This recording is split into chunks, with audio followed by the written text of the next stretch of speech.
Hi every one. So എല്ലാ BSW ചെയ്യുന്ന കുട്ടികളെയും BSW എന്ന് പറയുന്ന കോഴ്സ് ചെയ്യുന്ന കുട്ടികളെ ഞാൻ ഈ ഒരു എക്സാം പ്രിപ്പറേഷൻ സ്ട്രാറ്റജീസിലേക്ക് വെൽക്കം ചെയ്യാണ്. നമുക്ക് എല്ലാവർക്കും അറിയാം that we are in the middle of exam and exam strategy preparations and exam revision and all, because നിങ്ങളുടെ എക്സാംസും കാര്യങ്ങളൊക്കെ വരികയാണ് അല്ലേ, എക്സാംസും കാര്യങ്ങളൊക്കെ വരികയാണ്. സോ നിങ്ങൾ കുറെ കൂടിയൊക്കെ നിങ്ങളുടെ പേപ്പേഴ്സിലേക്കൊക്കെ ഫോക്കസ് ചെയ്യുന്ന ടൈം ആയിട്ടുണ്ട്. അപ്പൊ അതിന് വേണ്ടിയിട്ട് നിങ്ങളെ ഹെൽപ്പ് ചെയ്യാൻ, നിങ്ങൾക്ക് പ്രോപ്പർ ആയിട്ട് നല്ല രീതിയിൽ എക്സാം കവർ ചെയ്യാൻ വേണ്ടിയിട്ട് ഹെൽപ്പ് ചെയ്യുന്ന ഒരു വീഡിയോ ആണ് ഇഗ്നോ എക്സാം പ്രിപ്പറേഷൻ സ്ട്രാറ്റജീസ് എന്ന് പറയുന്നത്. സോ ഇതിൽ നമ്മൾ ഫസ്റ്റ് ഇയറിന്റെ എക്സാം കാര്യങ്ങളൊക്കെ ആയിരിക്കും നമ്മൾ ഡിസ്കസ് ചെയ്യാൻ വേണ്ടി പോകുന്നത്. So I'm moving to part 1 of the session, which is understanding IGNO exam dynamics. നമുക്ക് ഏതൊരു എക്സാം എഴുതണം എന്നുണ്ടെങ്കിലും ആ ഒരു എക്സാമിന്റെ പാറ്റേൺ എന്താണ്, എക്സാമിന്റെ ഡൈനാമിക്സ് എന്താണെന്ന് എന്താ പറയാ നമുക്ക് മനസ്സിലാക്കണം. സോ ഇത് ആദ്യം പറയുന്ന ഒരു പോയിന്റ് എന്ന് പറഞ്ഞാൽ എക്സാം സ്ട്രക്ചർ ആണ്. സോ ഇഗ്നോന്റെ എക്സാംസ് എല്ലാം തന്നെ ഡിസ്ക്രിപ്റ്റീവ് ആണ്. നിങ്ങൾക്കിപ്പം 6 സബ്ജക്ട് വരുന്നുണ്ട് ഫസ്റ്റ് ഇയറിൽ. അതിൽ ഒരെണ്ണം എന്ന് പറയുന്നത് VAE 181 എന്ന് പറയുന്ന പേപ്പർ ഉണ്ട്, എബിലിറ്റി എൻഹാൻസ്മെന്റ് കോഴ്സ് ആണ്. സോ അത് എന്ന് പറയുന്നത് എന്താണ്, നമുക്ക് മൾട്ടിപ്പിൾ ചോയ്സിലാണ് വരുന്നത്, നിങ്ങൾക്ക് അറിയാം. സോ അത് ഒഴിച്ചിട്ടുള്ള എല്ലാ സബ്ജക്റ്റുകളും ബാക്കിയുള്ള 5 എണ്ണവും വരുന്നത് ഡിസ്ക്രിപ്റ്റീവ് ആണ്. അതിന് വളരെ കൺസൈസ് ആയിട്ട് വളരെ വെൽ സ്ട്രക്ചേർഡ് ആയിട്ടുള്ള ആൻസേഴ്സ് എഴുതാൻ വേണ്ടി നോക്കുക. എന്താണ് ചോദിച്ചിരിക്കുന്നത് അതിനുള്ള ഉത്തരം എഴുതാൻ വേണ്ടി മാക്സിമം നോക്കുക. ആൻഡ് ഓൾസോ ഓരോരോ ക്വസ്റ്റിനും എന്താണ് റിക്വയർ ചെയ്യുന്നത്, ഏത് ആൻസർ ആണ് അതിന് കൊടുക്കേണ്ടത് എന്ന് മനസ്സിലാക്കിയിട്ടുള്ള ഉത്തരം എഴുതുക. അല്ലാണ്ട് ആവശ്യമില്ലാത്ത പോയിന്റ്സ് എന്ത് ചെയ്യുക, ആഡ് ചെയ്യാണ്ടിരിക്കുക. ആൻഡ് ഓൾസോ എല്ലാ കാര്യങ്ങളും എഫക്റ്റീവ് ആയിട്ട് തന്നെ അഡ്രസ് ചെയ്യാൻ വേണ്ടി നോക്കാം. അതാണ് എക്സാം സ്ട്രക്ചറിൽ വരുന്നത്. നെക്സ്റ്റ് എന്ന് പറയുന്നത് ക്രെഡിറ്റ് ബേസ്ഡ് ആയിട്ടുള്ള എക്സാം പ്രിപ്പറേഷൻ ആണ്. സോ നമുക്കറിയാം ഓരോ സബ്ജക്ട് എടുത്താലും നിങ്ങൾക്ക് ഓരോ ക്രെഡിറ്റ്സ് ആണ് വരുന്നത്. ഇപ്പോൾ നിങ്ങളുടെ സബ്ജക്ട് എടുക്കുമ്പോൾ ഇവിടെ BSW 121, അതേപോലെ തന്നെ ഇന്റർ ഡിസിപ്ലിനറി കോഴ്സ്, അതേപോലെ തന്നെ വാല്യൂ ആഡഡ് കോഴ്സ്. ഓക്കെ, ഈ 3 കോഴ്സുകളിലാണ് നിങ്ങൾക്ക് 6 ക്രെഡിറ്റ് ഉള്ളത്. ബാക്കിയുള്ള മൈനർ ആയിട്ടുള്ള കോഴ്സ് ഉണ്ട്. വൊക്കേഷണൽ കോഴ്സിന് 4 ക്രെഡിറ്റ് ആണ്. അതേപോലെ BEVA 181 എബിലിറ്റി എൻഹാൻസ്മെന്റ് കോഴ്സിന് 4 ക്രെഡിറ്റ് ആണ്. ദെൻ സ്കിൽ എൻഹാൻസ്മെന്റ് കോഴ്സിന് 4 ക്രെഡിറ്റ് ആണ്. അപ്പൊ നിങ്ങൾ ക്രെഡിറ്റ് ബേസ്ഡ് ആയിട്ട് നോക്കുമ്പോൾ ഏറ്റവും കൂടുതൽ ക്രെഡിറ്റ് ഉള്ള സബ്ജക്റ്റിന് കുറച്ചുകൂടി സമയമൊക്കെ കൊടുത്തിട്ട് എന്ത് ചെയ്യുക, എഴുതാൻ വേണ്ടി നോക്കുക. ബിക്കോസ് അതിന്റെ ഒരു ഡിഫിക്കൽറ്റി ലെവലും കാര്യങ്ങളും ഒക്കെ എന്തായിരിക്കും, കുറച്ചുകൂടെ കൂടുതലായിരിക്കും. അതിനാണ് നിങ്ങൾ കുറച്ചുകൂടെ ഫോക്കസ് കൊടുക്കേണ്ടത്. സോ അതാണ് ക്രെഡിറ്റ് ബേസ്ഡ് സിസ്റ്റം എന്ന് പറയുന്നത്. ഓക്കെ, ആൻഡ് നെക്സ്റ്റ് എന്ന് പറയുന്നത് ക്വസ്റ്റ്യൻ പേപ്പർ അനാലിസിസ് ആണ്. നമുക്ക് ഏറ്റവും ഇമ്പോർട്ടന്റ് ആയിട്ടുള്ള ഒരു കാര്യമാണ്. ബിക്കോസ് ഇപ്പോൾ കുറെ പേരൊക്കെ ലാസ്റ്റ് മിനിറ്റിൽ എക്സാമിന് വേണ്ടി പ്രിപ്പയർ ചെയ്യുന്നവർ കാണും. സോ അവർക്കൊക്കെ ഒരു ഐഡിയ കിട്ടാൻ വേണ്ടിയിട്ട് ഈ പറയുന്ന പ്രീവിയസ് ഇയറിലെ ക്വസ്റ്റ്യൻ പേപ്പർ അനാലിസിസ് നിങ്ങൾക്ക് വളരെ ഹെൽപ്ഫുൾ ആയിട്ടുള്ള ഒരു കാര്യമാണ്. നമ്മൾ ബാക്കിയുള്ള കുറെ മുമ്പത്തെയുള്ള ക്വസ്റ്റ്യൻസ് വെച്ചിട്ട് ഏറ്റവും കൂടുതലും എന്താണ് ഇമ്പോർട്ടന്റ് ആയിട്ടുള്ള ടോപ്പിക്സ് ഏതാണ്, ഏറ്റവും കൂടുതലും റിപ്പീറ്റ് ആയിട്ട് വന്നിരിക്കുന്നത് ഏത് ബ്ലോക്കിൽ നിന്നാണ് അല്ലെങ്കിൽ ഏത് യൂണിറ്റ് ആണ് എന്നൊക്കെ വെച്ചിട്ട് നമ്മൾ എന്ത് ചെയ്തു കവർ ചെയ്യുന്നതാണ് ക്വസ്റ്റ്യൻ പേപ്പർ അനാലിസിസ് എന്ന് പറയുന്നത്. സോ അതും നിങ്ങൾ എന്ത് ചെയ്യുക, ഫോക്കസ് ചെയ്ത് തന്നെ പഠിക്കുക. ബിക്കോസ് ഞാൻ നേരത്തെ പറഞ്ഞതുപോലെ ലാസ്റ്റ് മിനിറ്റിൽ പഠിക്കുന്ന ആളുകളാണെന്നുണ്ടെങ്കിൽ അത് നിങ്ങൾക്ക് വളരെ ഹെൽപ്ഫുൾ ആയിട്ടുള്ള ഒരു കാര്യമായിരിക്കും. സോ അത് നിങ്ങൾ മെയിൻ ആയിട്ട് എന്ത് ചെയ്യുക, ഫോക്കസ് ചെയ്യാൻ വേണ്ടി നോക്കുക. സോ ഇത്രയും കാര്യങ്ങളാണ് എന്തിൽ വരുന്നത്, പാർട്ട് 1 വരുന്നത്. ഓക്കെ, സോ അടുത്തത് പാർട്ട് 2 ആണ്. അതിൽ നമുക്ക് സബ്ജക്ട് സ്പെസിഫിക് ആയിട്ട് എങ്ങനെയൊക്കെ സ്ട്രാറ്റജീസ് കൊടുത്തിട്ട് നമുക്ക് ഓരോരോ പേപ്പറും കവർ ചെയ്യാന്നുള്ളതാണ്. സോ നിങ്ങൾക്ക് അറിയാം നിങ്ങളുടെ സബ്ജക്റ്റിനെ നമുക്ക് എടുക്കാനാണെന്നുണ്ടെങ്കിൽ പല രീതിയിലാണ് എന്ത് ചെയ്തിട്ടുള്ളത്, ക്ലാസിഫൈ ചെയ്തിട്ടുള്ളത്. അതിൽ നോക്കാനാണെന്നുണ്ടെങ്കിൽ നിങ്ങൾക്ക് കോർ ആയിട്ടുള്ള സോഷ്യൽ വർക്കിന്റെ പേപ്പർ വരുന്നുണ്ട്, BSW 121 വരുന്നുണ്ട്. അതേപോലെ തന്നെ ഇന്റർ ഡിസിപ്ലിനറി ആയിട്ടുള്ള പേപ്പേഴ്സും സ്കിൽ ബേസ്ഡ് ആയിട്ടുള്ളതും അതേപോലെ എബിലിറ്റി എൻഹാൻസ്മെന്റ്, അങ്ങനെ പല രീതിയിലാണ് ക്ലാസിഫൈ ചെയ്തിരിക്കുന്നത് അല്ലെ. അപ്പൊ നമുക്ക് അതിൽ ഓരോന്നും എങ്ങനെയാണ് നിങ്ങൾ പഠിക്കേണ്ടത് എന്നുള്ളത് നമുക്ക് എന്ത് ചെയ്യാം, ചെക്ക് ചെയ്ത് നോക്കാം. സോ ഇവിടെ ഫസ്റ്റ് എടുക്കുന്ന പേപ്പർ എന്ന് പറഞ്ഞാൽ BSW 121 ആണ്. Professional social work and it's values എടുത്താൽ ഫോക്കസ് ചെയ്ത് പഠിക്കേണ്ട ഏരിയ എന്ന് പറയുമ്പോൾ നമ്മുടെ സോഷ്യൽ വർക്കിന്റെ ഡെഫിനിഷൻ, സ്കോപ്പ് പഠിക്കുക. അതേപോലെ തന്നെ പ്രൊഫഷണൽ സോഷ്യൽ വർക്കിന്റെ പ്രിൻസിപ്പിൾസ് എന്താണ്, എത്തിക്സ് എന്താണ്, വാല്യൂസ് എന്താണെന്നുള്ളത്. അതുപോലെ പല പല സെറ്റിംഗ്സ്, വേരിയസ് സെറ്റിംഗ്സ് എടുത്താൽ അവിടെയുള്ള സോഷ്യൽ വർക്കേഴ്സിന്റെ റോൾ എന്താണ് എന്നുള്ള കാര്യങ്ങൾ എന്ത് ചെയ്യുക, പഠിക്കാൻ വേണ്ടി നോക്കുക. ആൻഡ് ഇത് പഠിക്കാൻ വേണ്ടിയുള്ള കുറച്ച് ടിപ്സ് പറയേണ്ടത് എന്താന്ന് വെച്ചാൽ, ഈ പറയുന്ന തിയററ്റിക്കൽ ആയിട്ടുള്ള കോൺസെപ്റ്റുകൾ നിങ്ങൾ പഠിക്കുമ്പോൾ നിങ്ങൾ ആ കോൺസെപ്റ്റുകളെ പ്രാക്ടിക്കലി എന്ത് ചെയ്യുക, സൊസൈറ്റിയിലുള്ള പല പല എക്സാമ്പിൾസ് വെച്ച് എന്ത് ചെയ്യുക, കണക്ട് ചെയ്യുക. ബിക്കോസ് നമ്മൾ പല പല കാര്യങ്ങൾ പഠിക്കുമ്പോൾ നമ്മുടെ മനസ്സിലേക്ക് അത് നമ്മൾ കണ്ടുപോയിട്ടുള്ളതോ അല്ലെങ്കിൽ നമ്മുടെ ചുറ്റുപാട് നടക്കുന്നതോ ആയിട്ടുള്ള കാര്യങ്ങളായിട്ട് നമുക്ക് റിലേറ്റ് ചെയ്യാൻ പറ്റും. സോ അങ്ങനെ പഠിക്കുമ്പോൾ നിങ്ങളുടെ മൈൻഡിലേക്ക് അത് കുറച്ചുകൂടി നിങ്ങൾക്ക് ഫീഡ് ചെയ്യാൻ വേണ്ടി പറ്റും. സോ അങ്ങനെ നിങ്ങൾ എന്ത് ചെയ്യുക, പഠിക്കുക. കുറേയൊക്കെ കേസ് സ്റ്റഡീസ് നിങ്ങൾ കണ്ടിട്ടുള്ളതും അല്ലെങ്കിൽ നമുക്ക് നെറ്റിലൊക്കെ നോക്കിയാലും കുറെ കേസ് സ്റ്റഡീസും കാര്യങ്ങളും ഓരോ ടോപ്പിക്കിച്ച് കിട്ടും. സോ അങ്ങനെയൊക്കെ നിങ്ങൾ എന്ത് ചെയ്യുക, ആ ഒരു സോഷ്യൽ വർക്ക് പ്രിൻസിപ്പിൾസ് ഒക്കെ എടുത്താലും അതൊക്കെ എങ്ങനെ അപ്ലൈ ചെയ്യാം എന്നുള്ളത് പ്രോപ്പർ ആയിട്ട് എന്ത് ചെയ്യുക, പഠിക്കുക. ബിക്കോസ് ഇത് നിങ്ങളുടെ മനസ്സിലേക്ക് കുറച്ചിട്ട് ഫീഡ് ചെയ്യാൻ വേണ്ടിയിട്ടാണ് ഇത് ഹെൽപ്പ് ചെയ്യുന്നത്. പിന്നെ Inter disciplinary papers നോക്കാനാണെന്നുണ്ടെങ്കിൽ BEVAE 181 എൻവയോൺമെന്റൽ studies ഉണ്ട്. അവിടെ സസ്റ്റൈനബിലിറ്റി, ബയോഡൈവേഴ്സിറ്റി, എൻവയോൺമെന്റൽ ചാലഞ്ചസ്, എൻവയോൺമെന്റൽ പൊല്യൂഷൻസ് കാര്യങ്ങൾ, അതേപോലെ തന്നെ ലോസും കാര്യങ്ങളും ഓരോരോ ആക്ടുകളും കാര്യങ്ങളും നിങ്ങൾ എന്ത് ചെയ്യുക, ഫോക്കസ് ചെയ്ത് പഠിക്കുക. ഇത് ഫോക്കസ് ചെയ്ത് പഠിക്കുക എന്ന് പറയുമ്പോൾ ബാക്കിയുള്ളത് പഠിക്കണ്ട എന്നല്ലാട്ടും അർത്ഥം. എല്ലാം നിങ്ങൾ കവർ ചെയ്ത് പോകണം. എസ്പെഷ്യലി ഇത് വരുന്നത് ഒരു എന്താ പറയാ മൾട്ടിപ്പിൾ ചോയ്സ് ക്വസ്റ്റ്യൻ ആണ്. സോ ദറ്റ് നമുക്ക് ഒന്നും എക്സ്പെക്ട് ചെയ്യാൻ പറ്റില്ല. ഇങ്ങനെ ഇന്ന ഏരിയ എന്നായിരിക്കും കൂടുതൽ ചോദിക്കുന്നത്, എക്സ്പെക്ട് ചെയ്യാൻ പറ്റില്ല. പക്ഷേ ഈ പറഞ്ഞ കാര്യങ്ങളൊക്കെ കുറച്ചുകൂടെ നല്ല രീതിയിൽ കവർ ചെയ്യാൻ വേണ്ടി നോക്കുക. അതേപോലെ മൾട്ടിപ്പിൾ ചോയ്സ് ആണ്, അപ്പൊ ഇവിടെ നിന്ന് ക്വസ്റ്റ്യൻ ചോദിക്കാം. സോ അത്തരത്തിൽ നിങ്ങൾ എന്ത് ചെയ്യുക, ഓരോരോ പോയിന്റ് ആയിട്ട് തന്നെ നിങ്ങൾ പഠിക്കാൻ വേണ്ടി നോക്കുക. ദെൻ വാല്യൂ എഡ്യൂക്കേഷൻ എന്ന് പറയുമ്പോഴത്തേക്കും പേഴ്സണൽ അല്ലെങ്കിൽ പ്രൊഫഷണൽ ലൈഫിലുള്ള വാല്യൂസിന്റെ റോൾ എന്താണുള്ളത്, എന്ത് ചെയ്യുക, നിങ്ങൾ ഈ പറയുന്ന BEDSP 101 എന്ന് പറയുന്ന പേപ്പറിൽ നോക്കുക. വാല്യൂ എഡ്യൂക്കേഷനും അതേപോലെ സോഷ്യൽ വർക്കിലെ എത്തിക്കൽ പ്രാക്ടീസും തമ്മിലുള്ള കണക്ഷൻ എന്താണെന്നൊക്കെ ഹൈലൈറ്റ് ചെയ്ത് പഠിക്കാൻ വേണ്ടി നോക്കാം. നെക്സ്റ്റ് എന്ന് പറയുന്നത് Indian society images and realities ആണ്. VSOG 171 ആണ്. അവിടെ സോഷ്യൽ സ്ട്രാറ്റിഫിക്കേഷൻ, കൾച്ചറൽ ഡൈവേഴ്സിറ്റി, അതുപോലെ തന്നെ ഇന്ത്യയിലുള്ള സോഷ്യൽ ചേഞ്ച് എന്താണെന്നൊക്കെ എന്ത് ചെയ്യുക, ഫോക്കസ് ചെയ്ത് പഠിക്കുക. അതും ഇവിടെ പഠിക്കുമ്പോഴും നിങ്ങളുടെ സബ്ജക്റ്റ് ആയിട്ട് സോഷ്യൽ വർക്ക് പ്രാക്ടീസിൽ എങ്ങനെ ഈ പറയുന്ന സോഷ്യോളജിക്കൽ കോൺസെപ്റ്റിനെ റിലേറ്റ് ചെയ്യാം, അതേപോലെ തന്നെ ജെൻഡർ ഇഷ്യൂസും കാസ്റ്റ് റിലേറ്റഡ് ഇഷ്യൂസ് ഒക്കെ എങ്ങനെ അഡ്രസ് ചെയ്യാം എന്നുള്ളത് പഠിക്കുക. പിന്നെ എന്ന് പറയുമ്പോൾ പിന്നുള്ള പേപ്പർ PPAG 171 ഡിസാസ്റ്റർ മാനേജ്മെന്റ് ആണ്. അവിടെ ഡിസാസ്റ്റർ ആയതുകൊണ്ട് തന്നെ ടൈപ്സ് ഓഫ് ഡിസാസ്റ്റർ നോക്കാം, ഡിസാസ്റ്റർ വന്നു കഴിഞ്ഞാൽ എങ്ങനെ പ്രിപ്പയർ ചെയ്യാം, ആൻഡ് ഓൾസോ ഈ പറയുന്ന ഡിസാസ്റ്റർ മാനേജ്മെന്റിൽ സോഷ്യൽ വർക്കറിനുള്ള റോൾ എന്താണ് എന്നുള്ള കാര്യങ്ങളൊക്കെ ഡിസാസ്റ്റർ മാനേജ്മെന്റിൽ നോക്കാം. നമുക്കറിയാം നമ്മുടെ ചുറ്റും കുറെ ഡിസാസ്റ്റേഴ്സ് സംഭവിച്ചു നമുക്കറിയാം. സോ അങ്ങനെയുള്ള റിയൽ ആയിട്ടുള്ള എന്താ പറയാ വേൾഡ് എക്സാമ്പിൾസ് കാര്യങ്ങളൊക്കെ ഈ പറയുന്ന ഡിസാസ്റ്റർ റെസ്പോൺസ് സ്ട്രാറ്റജി ഇലസ്ട്രേറ്റ് ചെയ്യാൻ വേണ്ടിയിട്ടൊക്കെ നമ്മൾ എന്ത് ചെയ്യുക, യൂസ് ചെയ്യുക എന്നുള്ളതാണ്. സോ ഇതൊക്കെയാണ് ഡിസാസ്റ്റർ മാനേജ്മെന്റിലും മെയിൻ ആയിട്ടും നോക്കേണ്ട കാര്യം. പിന്നെ സ്കിൽ ബേസ്ഡ് അല്ലെങ്കിൽ ബിസിനസ് ഓറിയന്റഡ് പേപ്പേഴ്സ് ആണ്. പേഴ്സണൽ സെല്ലിംഗ് ആൻഡ് സെയിൽസ്മാൻഷിപ്പ് വരുന്നുണ്ട്. PCOS 186 ആണ്. അവിടെ നിങ്ങൾ കമ്മ്യൂണിക്കേഷൻ സ്കിൽസ്, അതുപോലെ നെഗോഷിയേഷൻ ടെക്നിക്സ്, എത്തിക്കൽ സെല്ലിംഗ് പ്രാക്ടീസുകൾ ഫോക്കസ് ചെയ്ത് പഠിക്കുക. പിന്നെ വരുന്ന ഒരു പേപ്പർ എന്ന് പറഞ്ഞാൽ ഓൺട്രപ്രണർഷിപ്പ് ആണ്. സോ ഓൺട്രപ്രണർഷിപ്പ് എന്ന് പറയുമ്പോൾ ഓൺട്രപ്രണർഷിപ്പ് എന്താണ്, അതിന്റെ ഒരു ബേസിക് ഐഡിയ നമ്മളിലേക്ക് കൊണ്ടുവരിക. അതേപോലെ അതിന്റെ പ്രൊജക്ട് മാനേജ്മെന്റ്, അതുപോലെ ഇന്നോവേഷൻസും കാര്യങ്ങളും നമ്മൾ എന്ത് ചെയ്യുക, ഓൺട്രപ്രണർഷിപ്പിൽ നോക്കുക. അവിടെ ടിപ്സ് നിങ്ങൾക്ക് ഈ പറയുന്ന സോഷ്യൽ വർക്ക് ആയിട്ട് റിലേറ്റഡ് ആയിട്ട് പഠിക്കാൻ ചോദിച്ചാൽ എങ്ങനെയൊക്കെ നമുക്ക് ഈ പറയുന്ന ഓൺട്രപ്രണറിയൽ സ്കിൽസ് നമുക്കൊരു കമ്മ്യൂണിറ്റി ബേസ്ഡ് പ്രൊജക്ട് തുടങ്ങാനോ അല്ലെങ്കിൽ NGO സ്റ്റാർട്ട് ചെയ്യാനോ എങ്ങനെയൊക്കെ നമുക്ക് യൂസ്ഫുൾ ആയിട്ട് ചെയ്യാം എന്നുള്ളതൊക്കെ വെച്ചിട്ട് നിങ്ങൾ എന്ത് ചെയ്യുക, പഠിക്കാൻ വേണ്ടി നോക്കുക. പിന്നെ എന്ന് പറയുന്നത് BCOS 183 ആണ്. കമ്പ്യൂട്ടർ ആപ്ലിക്കേഷൻ ഇൻ ബിസിനസ് ആണ്. അവിടെ MS ഓഫീസിന്റെ ബേസിക്സ് ആയിട്ടുള്ള കാര്യങ്ങൾ പഠിക്കുക. ഡേറ്റ മാനേജ്മെന്റ് എന്താണ്, പ്രസന്റേഷൻ ടൂൾസ് എന്താണ്, ഇങ്ങനെയുള്ള കാര്യങ്ങൾ.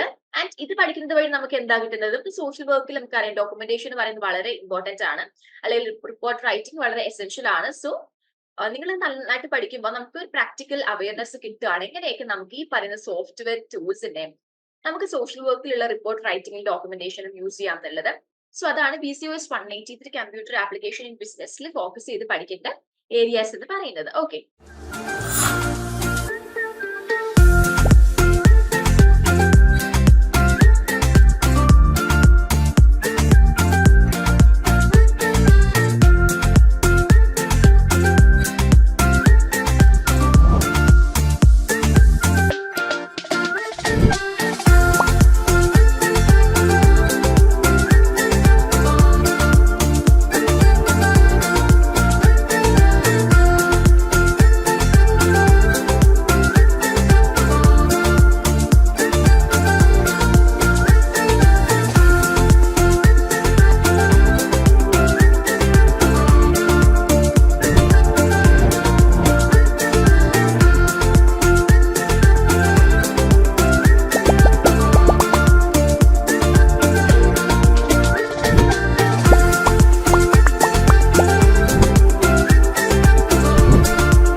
എക്സാം പ്രിപ്പറേഷൻ സ്ട്രാറ്റജിയിലെ പാർട്ട് 3 എന്ന് പറയുമ്പോഴത്തേക്കും ജനറൽ ആയിട്ടുള്ള സ്റ്റഡി ടിപ്സ് ആണ്. എങ്ങനെയൊക്കെ നിങ്ങൾക്ക് മൊത്തത്തിൽ നിങ്ങളുടെ എക്സാംസും കാര്യങ്ങളൊക്കെ കുറച്ചുകൂടി നല്ല രീതിയിൽ കൊണ്ടുപോകാൻ വേണ്ടിയിട്ട് നിങ്ങൾക്ക് ഒരു സ്റ്റഡി പ്ലാൻ അല്ലെങ്കിൽ ഒരു സ്റ്റഡി ടിപ്സ് എങ്ങനെ ക്രിയേറ്റ് ചെയ്യാം എന്നുള്ളതാണ്. അപ്പൊ സോ അതിന്റെ ഫസ്റ്റ് പോയിന്റ് എന്ന് പറയുമ്പോൾ നിങ്ങൾ ഫോക്കസ് ചെയ്യേണ്ടത് വളരെ എന്താ പറയാ ഒരു ക്ലീൻ ആയിട്ടുള്ള സ്റ്റഡി പ്ലാൻ ക്രിയേറ്റ് ചെയ്യുന്നുള്ളതാണ്.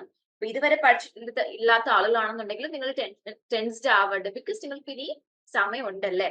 ഒരു ദിവസത്തിൽ തന്നെ 24 hours ആണെന്നുണ്ടെങ്കിൽ നമുക്ക് 8 hours സ്ലീപ്പ് മാറ്റി വെച്ചാൽ we have a lot of time. ഈ വർക്ക് ചെയ്യുന്നവരാണെന്നുണ്ടെങ്കിൽ വർക്ക് കഴിഞ്ഞാൽ കുറച്ചധികം സമയം ഉണ്ടല്ലേ. അപ്പൊ സമയം ഇല്ല ഇല്ല അപ്പം ഒന്നും പഠിച്ചിട്ടില്ലെങ്കിൽ ഇനിയിപ്പം എന്നെ കൊണ്ട് പഠിക്കാൻ പറ്റില്ല എന്നൊന്നും വിചാരിക്കണ്ട. ഇനിയും നിങ്ങൾക്ക് സമയമുണ്ട്. ഓരോ മിനിറ്റും നിങ്ങൾക്ക് വേണ്ടപ്പെട്ടതാണ്. നിങ്ങൾക്ക് നല്ല രീതിയിൽ യൂട്ടിലൈസ് ചെയ്യാം. സോ നല്ല രീതിയിലുള്ള സ്റ്റഡി പ്ലാൻ ക്രിയേറ്റ് ചെയ്യാന്നുള്ളതാണ്. 4 സബ്ജക്റ്റുകൾ, പ്രൊഫഷണൽ, സോഷ്യൽ വർക്ക്, അതുപോലെ ഇന്ത്യൻ സൊസൈറ്റി, ഞാൻ നേരത്തെ പറഞ്ഞിട്ടുള്ള 6 ക്രെഡിറ്റ് ബേസ്ഡ് ആയിട്ടുള്ള പേപ്പേഴ്സ് ഒക്കെ കുറച്ചുകൂടെ നല്ല രീതിയിൽ എന്ത് ചെയ്യാം പഠിക്കാൻ വേണ്ടി നോക്കുക. അതോടൊപ്പം തന്നെ ബാക്കിയുള്ള പേപ്പേഴ്സ് തള്ളിക്കളയാൻ വേണ്ടിയിട്ടല്ല, ബാക്കിയുള്ള പേപ്പേഴ്സ് 4 ക്രെഡിറ്റ് ആയിട്ടുള്ള പേപ്പേഴ്സ് നിങ്ങൾ അതേപോലെ തന്നെ നോക്കുക.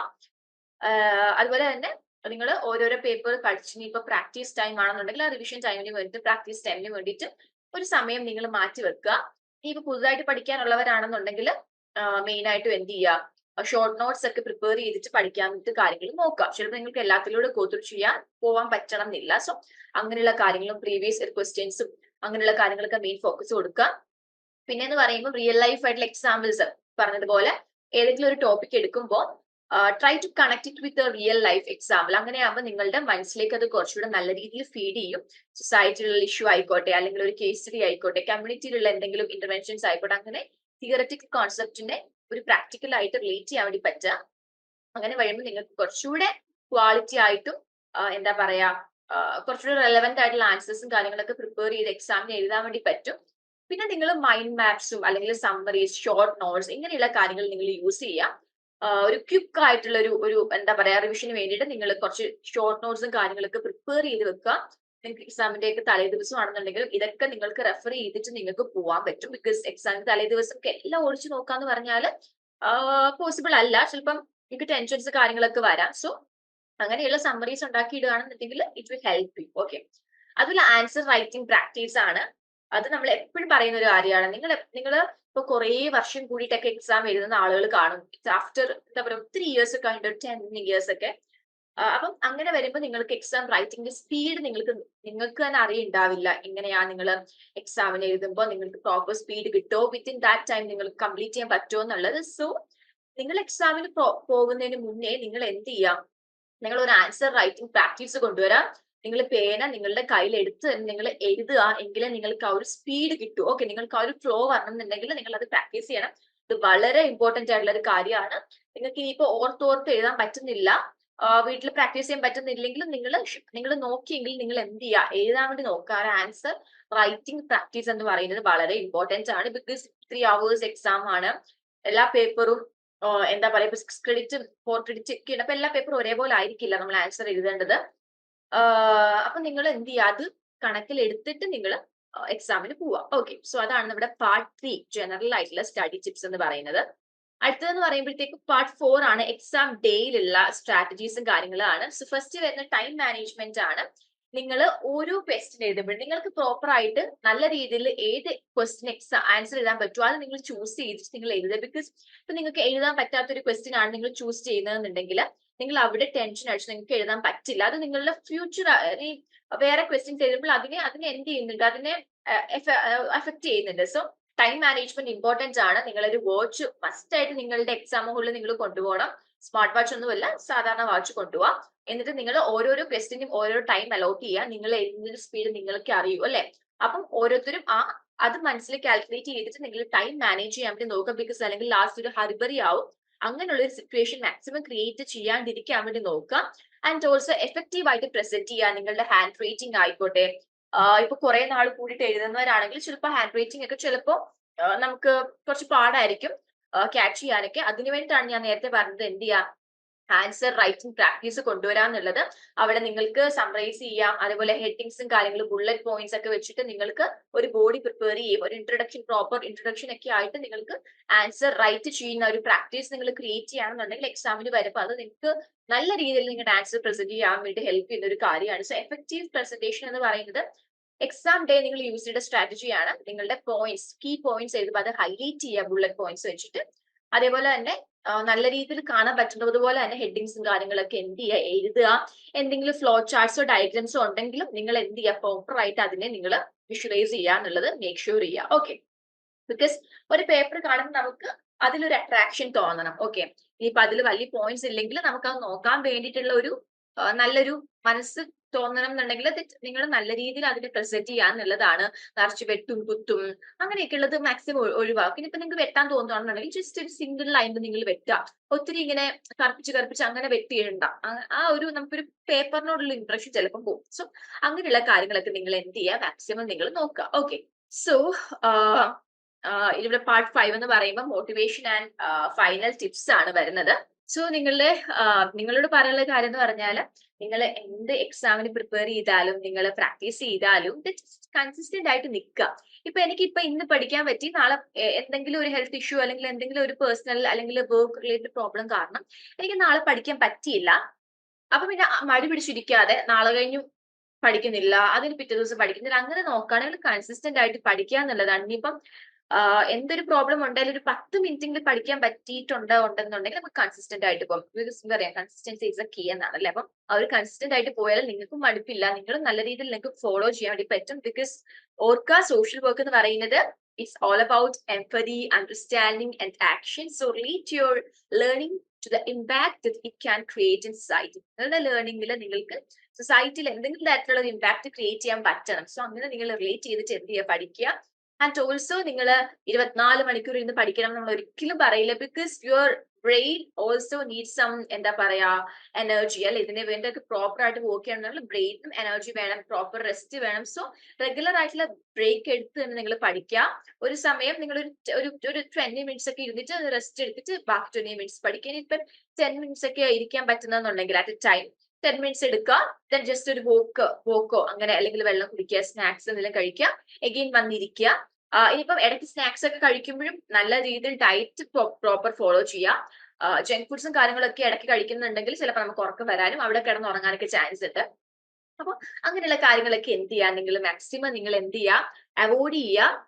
റെഗുലർ ആയിട്ടുള്ള ബ്രേക്സും കാര്യങ്ങളും ഒക്കെ നിങ്ങളുടെ മെന്റൽ ബേൺ ഔട്ട് ഒക്കെ ഒന്ന് അവോയ്ഡ് ചെയ്യാനും മൈൻഡ് ഒക്കെ ഒന്ന് റിഫ്രഷ് ചെയ്യാനും നിങ്ങളെ ഹെൽപ്പ് ചെയ്യുന്ന ഒരു കാര്യമാണ്. സോ അങ്ങനെയൊക്കെ നിങ്ങൾ എന്ത് ചെയ്യുക, കരുതുക. ഇത് എന്നെ കൊണ്ട് പഠിക്കാൻ പാടാണ് എന്ന് വിചാരിച്ച് പഠിക്കല്ല. എന്നെ കൊണ്ട് പറ്റും, എനിക്ക് എക്സാം നല്ല രീതിയിൽ എഴുതാൻ പറ്റും. ബിക്കോസ് കുറെ ഇയർ ഒക്കെ എടുത്തിട്ട്, ഇപ്പൊ ചില +2 കഴിഞ്ഞിട്ട് അല്ലെങ്കിൽ ഈവൻ ഒരു ഡിഗ്രി എടുത്തിട്ട് ആഫ്റ്റർ സോ മെനി ഇയേഴ്സ് ഈ പറയുന്ന കോഴ്സ് വന്ന് ചേരുന്ന ആൾക്കാരുണ്ട്. ഒരു ഡിഗ്രി കംപ്ലീറ്റ് ചെയ്യണം, അല്ലെങ്കിൽ ഈ ഒരു സബ്ജക്ട് മാത്രം ഫോക്കസ് ചെയ്തിട്ട് ഈ ഒരു സബ്ജക്ട് പഠിച്ചിട്ട് അത് റിലേറ്റഡ് ജോലിക്ക് പോകാനും ആഗ്രഹിക്കുന്ന ഒത്തിരി ആളുകളുണ്ട്. സോ നിങ്ങൾ അതൊക്കെ മനസ്സിൽ വെച്ചിട്ട് നിങ്ങളുടെ ഡ്രീംസ് എന്താണ്, നിങ്ങൾക്ക് അതൊക്കെ അച്ചീവ് ചെയ്യണം എന്ന് മനസ്സിൽ ഓർത്തിട്ട് തന്നെ നിങ്ങൾ എന്ത് ചെയ്യുക, എക്സാമിന് വേണ്ടി പ്രിപ്പയർ ചെയ്യാൻ വേണ്ടി നിൽക്കുക. നിങ്ങളൊരു ഭാരമായിട്ട് കാണാതെ എനിക്കിത് എന്നെ കൊണ്ട് പറ്റും, ഞാനായിട്ട് സെലക്ട് ചെയ്തതാണ്, എനിക്ക് ഇഷ്ടപ്പെട്ട് എടുത്തതാണ്, so that I should complete അല്ലെ എന്നുള്ളൊരു പ്രോപ്പർ ഒരു മൈൻഡ് സെറ്റിൽ നിങ്ങൾ പോവാൻ.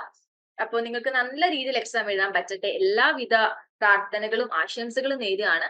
സോ എക്സാം എഴുതുന്ന എല്ലാവർക്കും ഓൾ ദ വെരി ബെസ്റ്റ്. നിങ്ങൾ പ്രോപ്പർ ആയിട്ട് എന്ത് ചെയ്യുക, എഫക്റ്റീവ് ആയിട്ട് എക്സാം എഴുതാം. Okay, bye. നിങ്ങൾ ഇഗ്നുവിൽ ജോയിൻ ചെയ്ത ഒരാളാണോ, അല്ലെങ്കിൽ ഇഗ്നുവിൽ ജോയിൻ ചെയ്ത് ഡിഗ്രി PG ഒക്കെ തന്നെ നേടണമെന്ന് ആഗ്രഹിക്കുന്ന ഒരാളാണോ?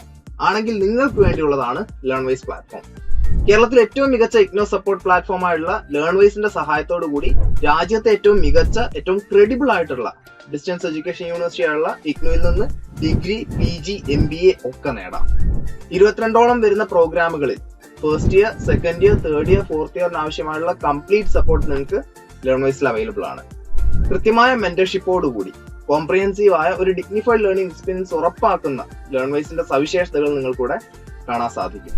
ലേൺവൈസിൽ നിന്ന് മുമ്പ് പഠിച്ചിറങ്ങിയവരുടെയും ഇപ്പോൾ പഠിച്ചുകൊണ്ടിരിക്കുന്നവരുടെയും എക്സ്പീരിയൻസ് അറിയുന്നതിനും കണ്ട് മനസ്സിലാക്കുന്നതിനുമായിട്ട് എത്രയും പെട്ടെന്ന് ലേൺവൈസ് യൂട്യൂബ് ചാനലിലേക്ക് പോവുക. അവിടെ നിങ്ങൾക്ക് ഒരുപാട് വീഡിയോസ് കാണാൻ സാധിക്കുന്നതാണ്. ഇനി ഒട്ടും സമയം കളയണ്ട, എത്രയും പെട്ടെന്ന് താഴെ കാണുന്ന നമ്പറിൽ ലേൺവൈസിനെ പറ്റി കൂടുതൽ അറിയുന്നതിനായി വാട്സാപ്പ് വഴിയോ കോൾ വഴിയോ നിങ്ങൾക്ക് ബന്ധപ്പെടാവുന്നതാണ്.